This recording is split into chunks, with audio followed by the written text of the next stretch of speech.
कब जब मुख्यमंत्री का कार्यालय अवैध खनन के ट्रकों को छुड़वाएगा पर्चियां भेजकर, तो ये शर्म की बात है। ये महाकरप्ट ने प्रदेश को लूट दिया, ऐसे करप्ट लोगों को क्या करेंगे? मैं तो उपलब्धि बता रहा ना, वो उपलब्धि बताया, ऐसे जो उपलब्धि परमानेंट हो। 5-10 साल विधायक की उपलब्धियां बता दो। कोरोना महामारी में हमने देखा तड़पते लोगों को, आम आदमी पार्टी कुछ नहीं है। उन्होंने कहा था कि उत्तराखंडी रोजगार के लिए इस तरह दिल्ली बॉम्बे में खड़े रहते हैं जैसे कुत्ता होटल के सामने खड़ा रहता है। नमस्कार, आप देख रहे हैं संवाद 365, आपके साथ मैं रेणु उप्रेती।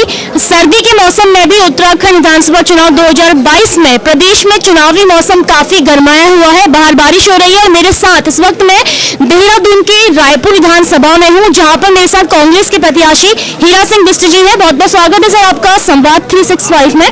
सर लगातार आप प्रचार प्रसार कर रहे हैं, कैसा समर्थन मिल रहा है? क्योंकि बाहर बारिश है और आपका प्रचार प्रसार जारी है।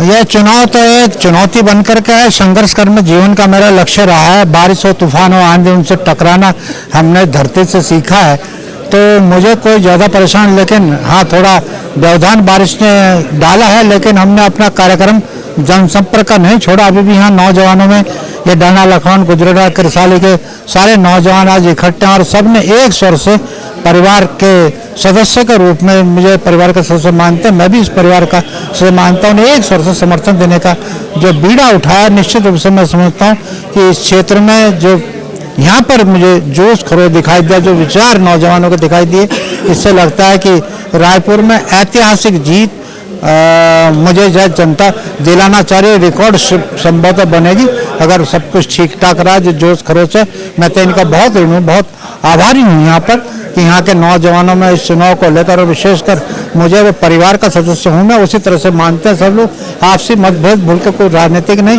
चुनाव जिताने का संकल्प आश्वासन दिया। मैं बहुत ऋणी हूँ यहाँ के नौजवानों का, बुजुर्गों का, भाइयों का, बहनों। सर मात्र कुछ दिनों का समय बचा है, प्रचार प्रसार लगातार आप कर रहे हैं, लोगों से मिल रहे हैं, कितना समर्थन मिल रहा है आपको लोगों का?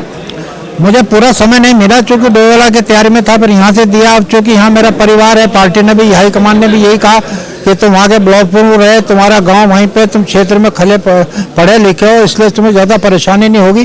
तो उस तरह से मैं उतना समय तो नहीं दे पा रहा, लेकिन जहाँ भी जा रहा लोगों का अपार समर्थन भी मिल रहा है और खुद ही लोग तैयारी कर रहे हैं। और ये बड़ी बात है कि जैसे चुनाव में लोग तंग करते हो, अपने संसाधनों से खुद ही मीटिंग करवा रहे, खुद ही चाय पानी का इंतजाम कर रहे। तो मैं तो आभारी हूँ जनता का, ऋणी हूँ रायपुर विधानसभा का कि इतना प्यार, इतना स्नेह मुझे दे रहे और संकल्प के साथ, बड़े विश्वास के साथ सारे लोग, बस्ती के लोग हो, माइनॉरिटी के लोग हो, हमारे दूसरे क्षेत्रों के लोग हो, सब एक स्वर से चुनाव जीतने का संकल्प और जैसे उन्होंने प्रतिज्ञा ली, इस दिशा में आगे बढ़ रहे।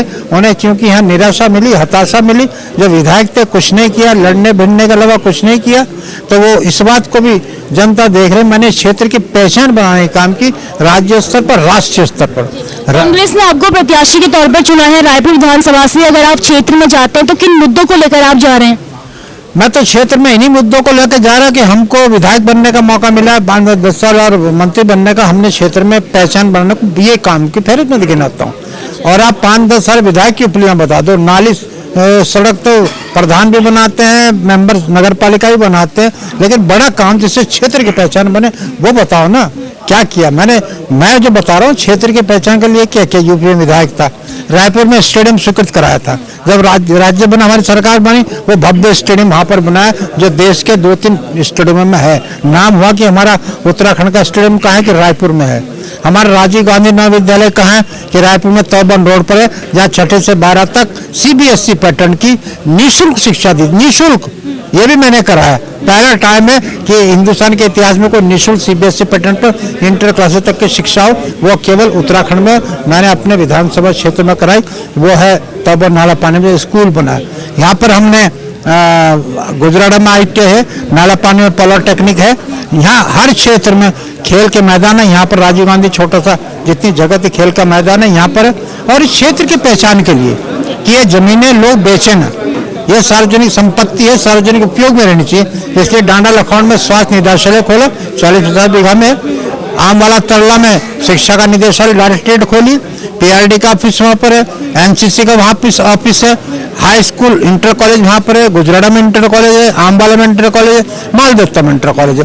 तो निरंतर हर क्षेत्र को पहचान देने का। सैंधरा हमारा पर्यटक स्थल है, उसमें सुधार में भी मैंने कम से कम 8-10 करोड़ के पुष्ट दीवारें सुरक्षा का काम किया और मालदेवता सैंधरा को जोड़ने का काम किया। जैसे टूरिस्ट आए वो मालदेवता और सैंधरा को दोनों को इकट्ठा देखे। बिल्कुल सर, क्षेत्र में कई काम आपके द्वारा किए गए हैं, जनता भी इस बात को जरूर समझेगी। लेकिन अभी अगर हम बात करें तो बीजेपी से उमेश शर्मा काऊ वहाँ पे विधायक रहे हैं और कई बार जीते भी हैं। कितनी चुनौती लगती है आपको इस बार के चुनाव में? मैं तो उपलब्धि बता रहा ना, वो उपलब्धि बताया। ऐसे जो उपलब्धि परमानेंट हो, जिससे राज्य का नाम हो, क्षेत्र का नाम हो। IT पार्क है, यहाँ 2-2.5 हजार बच्चों को रोजगार मिला, हमारे लोकल बच्चों को मिला। और आज वो सिसक रहा है अभाव में, सुविधा के अभाव में। माने वो जमीन भी सुरक्षित रही, वरना वहाँ पर कब्जा करके झोपड़ियाँ बना दी गई होती।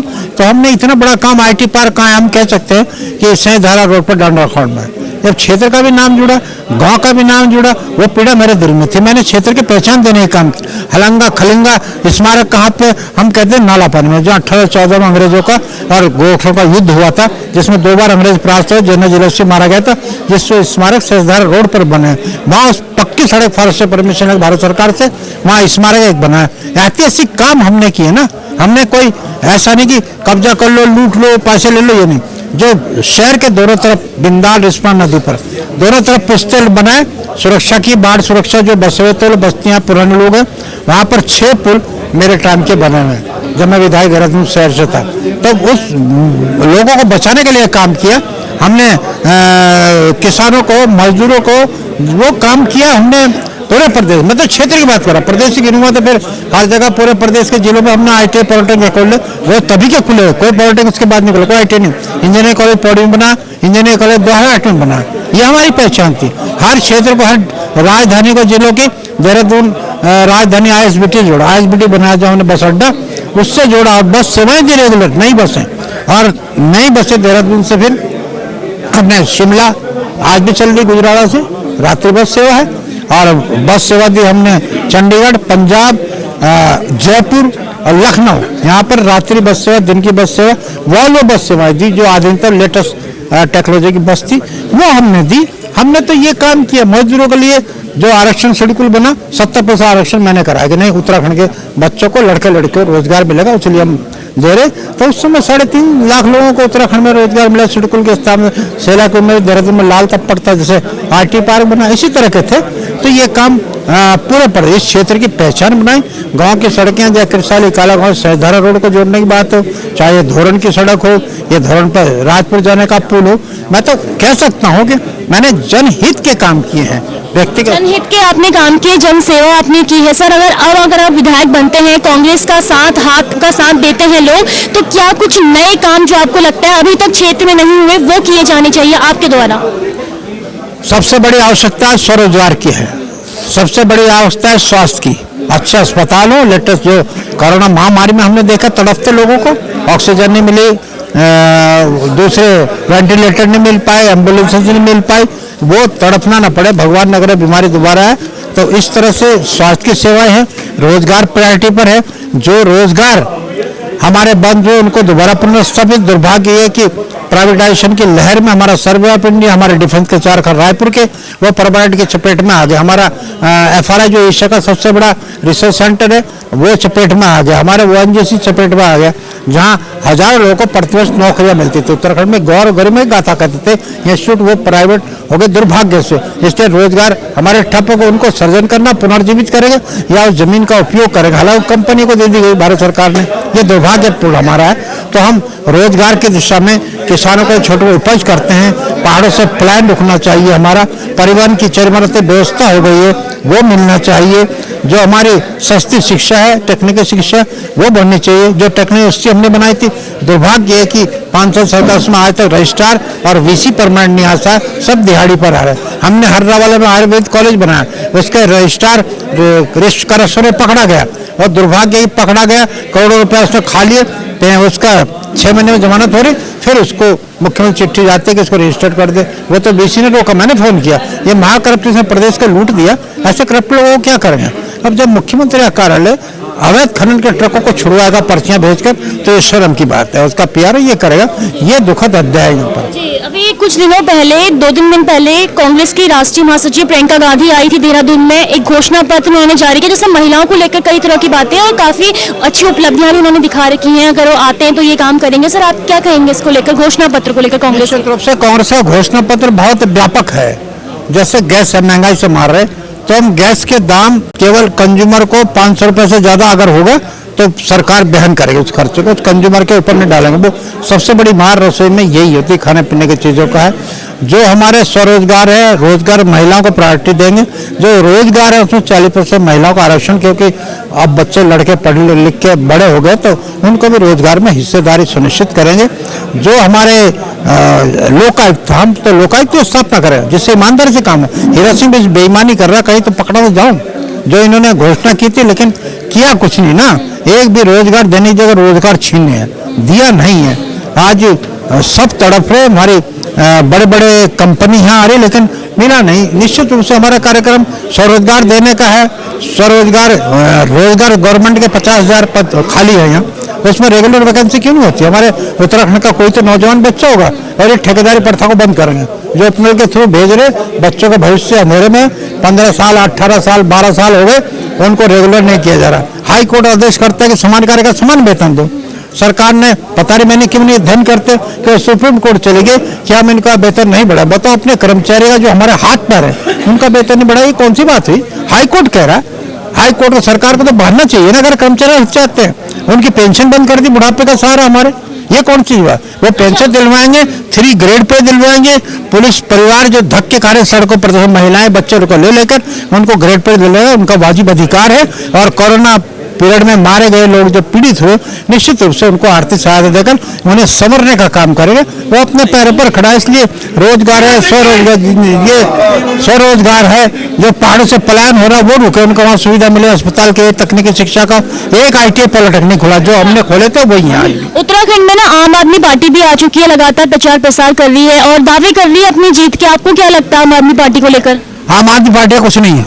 आम आदमी पार्टी उत्तराखंड की जनता चूंकि राष्ट्रीय भावना से जुड़ी है, आम आदमी क्षेत्रीय पार्टियों का है कोई अस्तित्व जनता ने नहीं माना, हमेशा निखार दिया है, तो इसलिए आम आदमी पार्टी का अस्तित्व नहीं। आम आदमी पार्टी को उत्तराखंड की चिंता होती है, एक बात का जवाब देने। 25 लाख से अधिक उत्तराखंडी मतदाता है दिल्ली में। क्या केजरीवाल जी ने किसी एक उत्तराखंडी को टिकट दिया? नहीं दिया विधानसभा। किस मुंह से यहाँ आ रहे? उन्हीं के